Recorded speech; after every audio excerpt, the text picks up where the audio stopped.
আজকে ওনাকে ঝাল খাইয়ে 12টা বাজিয়ে দিলাম। আসসালামু আলাইকুম, কেমন আছেন সবাই? আশা করছি ভালো আছেন। আমরাও আল্লাহর রহমতে ভালো আছি। সবাইকে টোনাটুনির নতুন সংসারে ওয়েলকাম জানাই। আজকে রুটি বানাবো, এর জন্য প্রথমে রুটির আটাটাকে প্রস্তুত করে নিলাম। এরপর রুটি বানাতে বসে গেলাম। এর মধ্যে দিয়ে আপনাদের ভাইয়া বলতেছে আমার রুটি নাকি গোল হয় না, মোটা হয়, ভালো হয় না। তো এর জন্য আমি বললাম ঠিক আছে, আপনার সাথে তাহলে একটা চ্যালেঞ্জ খেলা যাক। কে কার রুটি ভালো হয় বা কার রুটি কী হয় সেটা দর্শকরাই জানাবেন। এরপর যে দেখেন আমার রুটিটা কেমন হয়েছে সেটা আপনাদেরকে দেখাচ্ছি। আপনার ভাইয়া কেমন করে রুটি বানায় সেটাও আপনাদেরকে দেখাবো। এই তো এরপর সে বসে গেছে রুটি বানানোর জন্য। সে আসলে অনেক বেশি চেষ্টা করছে যে যেমনি হোক আমাকে ওরে হারাইতেই হবে। আর আপনারাই কমেন্ট করে জানাবেন যে আসলে কে উইনার হয়েছে। তো এরপর সে বারবার আটা দিতেছে, বারবার বেলতেছে। এরপর এর মাঝে যে ও কয়বার এই রুটিটাকে ভাঙছে আল্লাহই জানে। এরপর সে অনেক বেশি চেষ্টা করছে। আসলে স্বামী স্ত্রীর মধ্যে ছোট ছোট মানে সৌন্দর্যগুলা সম্পর্ককে সুন্দর করে তোলে। তো সবাই আসলে আমাদের জন্য দোয়া করবেন। আল্লাহর রহমতে আমাদের কাপলটা যেন এইভাবে অনেক ভালো থাকে, সুস্থ থাকে বা হাসি খুশি থাকে। সবাই আমাদের পাশে থাকবেন।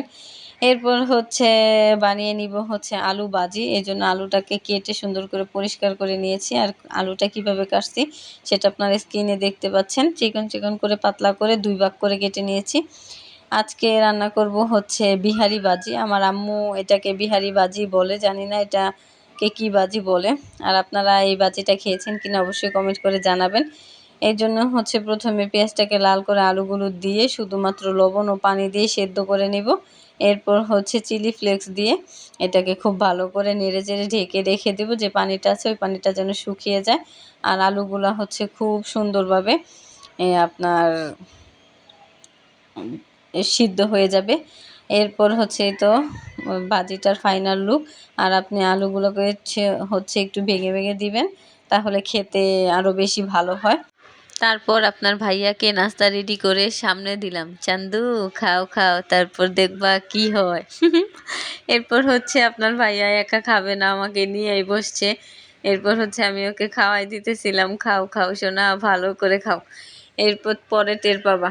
এরপর দুজনে মিলে নাস্তাটা খাই। আসলে ভাজিটা অত বেশি ঝাল হয় নাই, কালারটাই অনেক বেশি লাল হয়েছে। এরপর দেখেন উনি ঢং করতেছিল যে আসলে ঝাল হয়েছে কিনা। এরপর আমি জিজ্ঞেস করতেছিলাম আসলে ঝাল হয়েছে, বলে যে না। এরপর আর কি আমি দুপুরে আর কিছুই রান্না করি নাই।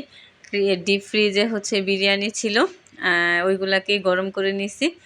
আর আমার মতো কে কে এরকম অলস আছে অবশ্যই কমেন্ট করে জানাবেন। তারপর আজকে মহরমের 10 তারিখ, এই কারণে আমি তাজিয়া দেখতে যাব বলছিলাম। এরপর দুজন মিলে চলে গেছিলাম তাজিয়া দেখতে। আসলে আমার ভাগ্যটা এতটাই খারাপ যে কোথাও আমি তাজিয়া দেখতে পারিনি। এরপর চলে আসছিলাম, কিন্তু হঠাৎ করে দেখুন কি দেখতে পেলাম, রাস্তার উপরে তাজিয়া নিয়ে আসছে। আর এখানে আমি আপনাদেরকে 3টা তাজিয়া দেখাবো। আর আপনারাই কমেন্ট করে জানাবেন কোন তাজিয়াটা সবথেকে বেশি ভালো লাগছে। আর এই আপনাদের এলাকায় এটাকে কি বলে ডাকে বা কি বলে আমাদেরকে জানাবেন। আমরা তো জানি না, আমাদের এখানে এটাকে তাজিয়া বলে। সবাই ভালো থাকবেন, সুস্থ থাকবেন, আমাদের জন্য দোয়া করবেন, আমাদের পাশে থাকবেন, আমাদেরকে সাপোর্ট করবেন। আল্লাহ হাফেজ।